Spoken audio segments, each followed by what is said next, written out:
ఒక రైతు తన పంట పొలంలో చైనా బ్యాంబూ విత్తనాలు తన పొలంలో విత్తాడట. ఆ విత్తనాల ప్రక్కనే కూర మొక్కలు వేసాడు. కూర విత్తనాలు వేసిన తోటనే వారంలోనే 2 వారాల్లోనే అది మొలకెత్తాయి, మొక్క అయిపోయింది.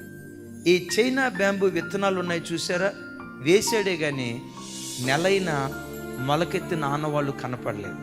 మనిషి కదా, ఇంత కష్టపడుతున్నా, నీళ్ళు పోస్తున్నా, విత్తనాలు వేసా, ఎరువేసా, నా కష్టమంతా ఏమైపోతుంది, నా ప్రయాసం అంతా ఏమైపోతుంది? అయినా చూద్దాం, ఈ సంవత్సరం కూడా ప్రయత్నం చేద్దామని ఆ విత్తనాలకు నీళ్లు పోస్తూనే ఉన్నాడు, ఎరువేస్తూ ఉన్నాడు. 5వ సంవత్సరం కూడా పట్టు వదలకుండా నీళ్లు పోయటం ప్రారంభించాడు.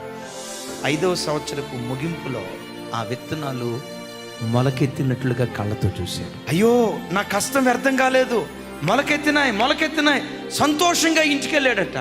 మొలకెత్తినాయి అని చెప్పి మరలా తర్వాత రోజు వచ్చాడు, నీళ్లు పోసాడు. విచిత్రం ఏంటో తెలుసా, 42 రోజుల్లో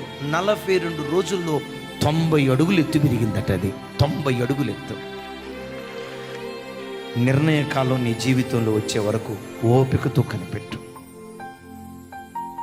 మర్చిపోవడం, నీకు అన్యాయం చేయడం, నిన్ను అనాథన చేయడం, దిక్కులేని వాడిగా నిన్ను, నీ పిల్లల్ని దేవుడు విడిచిపెట్టడం, నువ్వు కార్చిన ప్రతి కన్నీటి చుక్కకు ఏదో ఒక రోజు తప్పకుండా దేవుడు ప్రతిఫలం ఇవ్వటం ప్రారంభిస్తాడు.